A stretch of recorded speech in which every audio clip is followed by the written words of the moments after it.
대규모 고객 정보 유출 이후 쿠팡은 결제 정보는 유출되지 않았다며 고객들이 따로 취할 조치는 없다는 입장을 밝혔습니다. 그런데 쿠팡을 사칭한 피싱 의심 전화가 걸려왔다는 시청자 제보에 이어 이번에는 정보 유출이 알려진 것과 비슷한 시점에 카드 무단 결제 피해를 봤다는 제보가 들어왔습니다. 경북 포항에 거주하는 40대 남성 A씨는 지난달 30일 쿠팡으로부터 개인정보가 유출됐다고 통지받았습니다. 그런데 A씨는 하루 앞서 사용한 적도 없는 300만 원이 카드로 결제됐다는 문자를 받은 상태였습니다. 카드사로부터 온 문자를 보면 결제 대행사 상호만 적혀 있어 어디서 뭘 결제한 건지도 알 수 없었습니다. 누군가 처음에 499만 원을 결제하려다 한도 초과로 실패한 뒤 금액을 낮춰 시도하자 승인된 겁니다. 300만 원 결제 이후에도 150만 원을 추가 결제하려고 시도했던 걸로 확인됐습니다. 한도가 더 작은 다른 카드에서도 비슷한 시도가 이어졌는데 결제가 모두 실패하자 비밀번호를 바꾸려고 한 흔적까지 발견됐습니다. A씨는 쿠팡의 결제 수단으로 등록했던 카드에서만 피해가 발생했다며 이번 정보 유출 사태와 관련 있는 건 아닌지 의심합니다. 저희가 의심할 수밖에 없는 게 수년간 쿠팡을 썼는데 이런 일이 없다가 시기가 절묘하게 떨어지지 않습니까? 쿠팡 고객센터에서는 A씨의 결제 정보는 유출되지 않았다면서도 증빙할 수 있는 자료를 제공해달라는 요청에는 응하지 않았습니다. A씨는 경찰에 신고한 뒤 실제 결제가 이뤄진 대행사와 통화한 끝에 개인정보가 도용당한 것을 확인했습니다.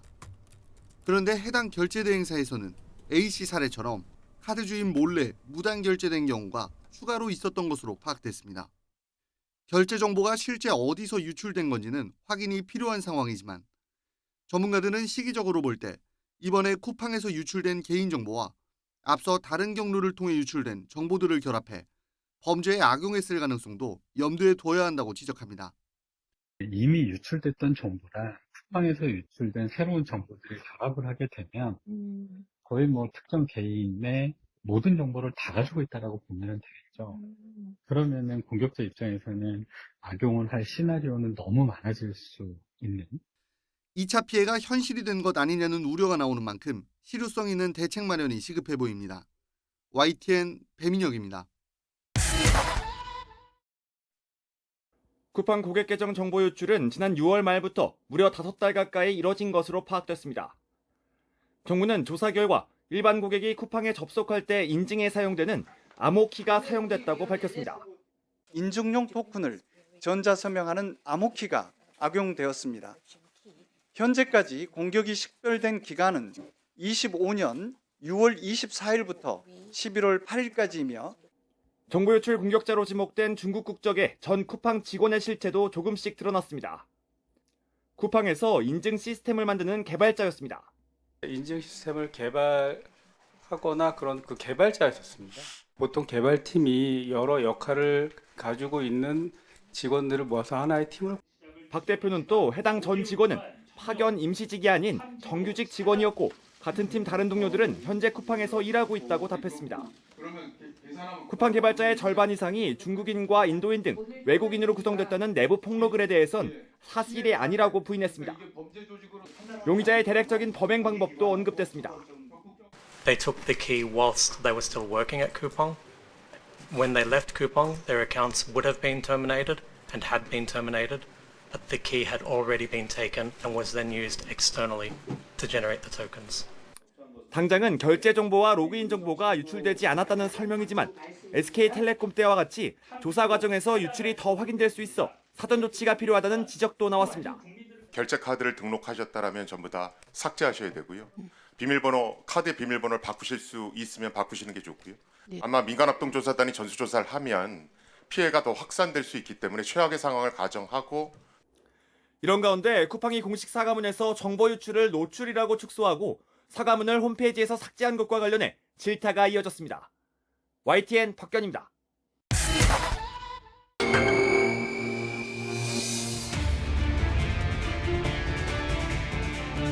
그동안 해킹에 의한 개인정보 유출로 최대 과징금이 부과됐던 업체는 SK텔레콤입니다. 모두 2,300여만 명의 휴대전화 번호 등 25종이 유출되며 1,347억 9천만 원의 과징금 처분을 받았습니다. 그런데 이번에 유출된 쿠팡의 개인정보는 무려 3,370만 개, 사상 최대 규모의 유출 사고입니다. 국회 현안 질의에서 쿠팡에 최대 1조 원대 과징금이 부과될 가능성이 제기된 이유입니다. 개인정보보호위원회는 쿠팡 사태가 과징금 부과 대상이라며 금액 산정에 대해 중점적으로 검토하고 있음을 인정했습니다. 안전수 확보 조치 기준을 다 한 경우만 일부 면책을 하고 있기 때문에 이 부분에 대해서는 입증 책임이 처리자한테 있음을 말씀드리겠습니다. 매출액 규모 확정뿐만 아니라 위반액의 중대성 이런 부분들을 함께 저희 위원회에서 판단해서 종합적으로 결정할 예정입니다. 현행 개인정보보호법은 개인정보 유출 시 전체 매출의 최대 3%까지 과징금을 부과할 수 있도록 규정하고 있습니다. 쿠팡의 지난해 매출 41조 원을 기준으로 단순 계산하면 과징금 규모는 1조 2천억 원을 넘어설 수 있습니다. 이는 개인정보보호위원회가 출범한 이후 역대 최대 과징금을 경신할 수 있는 수준입니다. 국회에서는 쿠팡이 앞선 3차례의 개인정보 유출 사고에도 불구하고 과징금 과태료가 16억 원 수준에 그쳤던 점이 솜방망이 처벌이었다는 지적도 나왔습니다. 이에 대해 개보인은 엄중히 책임을 물을 수 있는 방안을 적극 검토하겠다며 대규모 유출 사고에 대한 처벌 수위를 크게 높이겠다는 의지를 내비쳤습니다. 쿠팡에 대한 최종 과징금 규모는 쿠팡 측의 입증과 위원회의 종합적인 판단을 거쳐 결정될 예정입니다. YTN 김준두입니다. 거랍 아난드 쿠팡 최고 재무책임자 CFO는 지난달 10일 쿠팡 주식 75,350주를 주당 29.0195달러에 팔았습니다. 미국 증권거래위원회 SEC에 공시된 매도 가액은 218만 6천 달러, 우리 돈으로 32억 원에 달합니다. 프라남 콜라리 전 부사장도 지난달 17일 쿠팡 주식 27,388주를 매도했다고 신고했는데 매각 가치는 11억 3천만 원 정도입니다. 검색과 추천 부문을 총괄하던 핵심 기술 담당 임원으로 지난달 14일 사임했습니다. 두 임원의 쿠팡 주식 매도 시점은 쿠팡이 개인정보 유출 침해 사고 발생 사실을 인지했다고 밝힌 시점 이전입니다. 하지만 민감한 시점에 발생한 전 현직 임원들의 주식 처분은 내부자 거래 논란을 부를 수 있습니다. 앞서 쿠팡은 지난달 18일 고객 4,500여 명의 개인정보가 유출된 침해 사고 발생 사실을 인지했다고 관계 당국에 피해 사실을 최초 신고했습니다. 한국인터넷진흥원의 침해 사고 신고서엔 쿠팡은 지난달 6일 자사 계정 정보에 대한 무단 접근이 발생했다고 보고했습니다. 쿠팡 측은 이번 사태와 관련해 정부 조사와 경찰 수사에 적극 협조하겠다는 방침입니다. 저희는 지금 경찰과 정보기관에 적극 협조를 하고 있습니다. 오히려 정부의 조사나 수사가 이루어지면은 그런 부분들은 오히려 명확해질 거라고 생각을 하고 있습니다. 뉴욕 증시에서 개인정보 유출 사실이 공개된 후 첫 거래일에 5.36% 급락했던 쿠팡의 주가는 매도세가 진정되면서 소폭 상승 마감했습니다. JP모건은 쿠팡이 경쟁자가 없는 시장 지위를 누리고 있다면서 잠재적 고객의 이탈은 제한적일 것으로 분석했습니다. 뉴욕에서 YTN 이승윤입니다. 김범석 의장은 매년 국정감사 때도 한 번도 나오질 않았는데 이러다 보니까 권한은 다 행사하면서 책임은 전혀 지지 않겠다라는 걸 노골적으로 보여주고 있다라는 평가도 나오거든요. 그런데 이번엔 책임론이 워낙 커지고 법적 책임에 대한 이야기도 나오다 보니까 이번만큼은 등장하지 않겠냐라는 전망도 나옵니다. 교수님께서는 나올 거라고 보십니까? 또 거기다가 나올 필요성은 있다고 생각하십니까? 예, 뭐 국민 감정을 고려하면 당연히 나와서 사과를 하는 자세를 보이는 것이 바람직하다고 보는데요. 시당초 지금 김범석 의장 같은 경우는 그동안에 국적도 미국이고요. 그다음에 2021년에 쿠팡 한국법인 이사회 의장직과 등기 이사직을 사임을 했습니다. 예. 그러면서 그 해에 쿠팡 INC를 미국 뉴욕 증권거래소에 상장을 했거든요. 그래서 이런 일련의 과정들이 한국으로부터 뭔가 법적 책임이나 이런 것들을 좀 자유롭게 하기 위한 그런 조치로 보여지기 때문에 예. 이런 이유로 사실 공정위의 그 동일인 지정, 총수 지정 같은 경우도 그렇죠. 미국적 이유로 피해왔었습니다. 그리고 그동안에 쿠팡에서 여러 가지 사건이 일어났을 때에도 한 번도 나와서 사과를 하거나 국회에 출석한 적이 없었기 때문에 과연 이번에도 그럴지는 사실 지켜봐야 될 것으로 보입니다. 네. 자, 쿠팡 사태 의장만의 문제가 또 아니고 그 쿠팡 주요 임원들도 논란을 일으키고 있는데요. 이 해킹 사태가 알려지기 전에 지난달 중순에 대량의 주식을 매도한 것으로 알려졌습니다. 이게 시기가 참 공교로워요. 예, 맞습니다.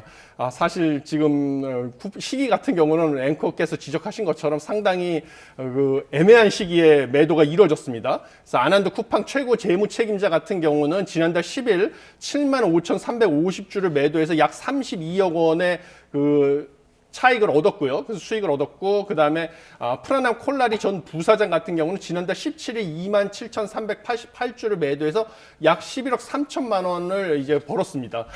그런데 이것이 이제 회사 측이 발표한 대규모 해킹 사태 인지 시점 직전의 거래. 그런데 제 인지 시점이라는 것이 지난달 18일이거든요. 그러니까 네. 뭐 하루, 그 다음에 일주일 상관으로 있었던 거래이기 때문에 뭐 문제될 게 없다라고 주장을 할 수는 있지만 사실 내부 거래 논란 가능성은 여전히 있다라고 보여지는데요. 그 예. 예가 한국인터넷진흥원에는 지난달 6일 오후죠. 그때 자사 계정 정보에 무단 접근이 발생이 됐다고 이제 보고한 것이 예. 있기 때문에 과연 이게 어떻게 될 것인지에 대해서는 논란이 계속 있을 것이다라고 보여집니다. 내부자 거래는 심각한 범죄 행위죠. 아무튼 간에 이런 논란이 계속 커지면서 대통령까지 나서서 징벌적인 손해배상을 언급을 했습니다. 그래서 과징금이 어마어마한 규모가 되지 않겠냐 이렇게 전망이 나오고 있는데요. 교수님께서는 어떻게 전망하십니까? 예, 지금 뭐 법에 따르면 개인정보보호법상 전체 매출액의 3% 초과하지 않는 범위 내에서 과징금 부과는 가능합니다. 예. 그래서 지난해 쿠팡 매출액이 약 42조 원이었기 때문에 뭐 3%를 고려하면 최대로 1조 2천억 원의 과징금이 부과될 수가 있는데 예. 이것도 사실 그동안의 징벌적 손해배상이라는 제도 자체가 좀 법원에서 소극적으로 판단을 해왔기 때문에 이번에 대통령이 지금 강한 의지를 보이고 있어가지고요. 이것도 과연 과징금 규모가 지금 과거의 사례보다는 커질 것으로 보이는데 실제로 어느 정도 될지는 지켜봐야 될 것으로 보입니다. 네, 우리나라와 달리 미국에서는 이런 개인정보 유출 사건 같은 경우에 굉장히 무거운 처벌을 하지 않습니까? 쿠팡이 미국 회사이기 때문에 미국에서도 과징금 받을 가능성이 있을까요? 예, 지금 가능성은 있습니다. 왜냐하면 미국 증권거래위원회에서는 중대한 사이버 보안 사고 인지 시점으로부터 4영업일 내에 관련 보고서를 공시하도록 규정이 돼 있는데 쿠팡이 이제 아직 해당 의무를 이행하지 않고 있어서 이것이 만약에 중대한 사이버 보안 사고라고 이제 판명이 나게 될 경우에는 4영업일 내에 관련 보고서 공시하지 않으면 미국 내에서도 과징금을 부과받을 가능성이 있는데요. 문제는 이제 쿠팡에서도 미국 내에서는 과징금이 우리나라보다 훨씬 많은 천문학적인 수준이다 보니까 예. 내부 법률 검토 중이라서 과연 실제로 과징금을 받을지는 이것도 역시 좀 불확실성은 있는 상황이다 이렇게 보여집니다. 네. 알겠습니다.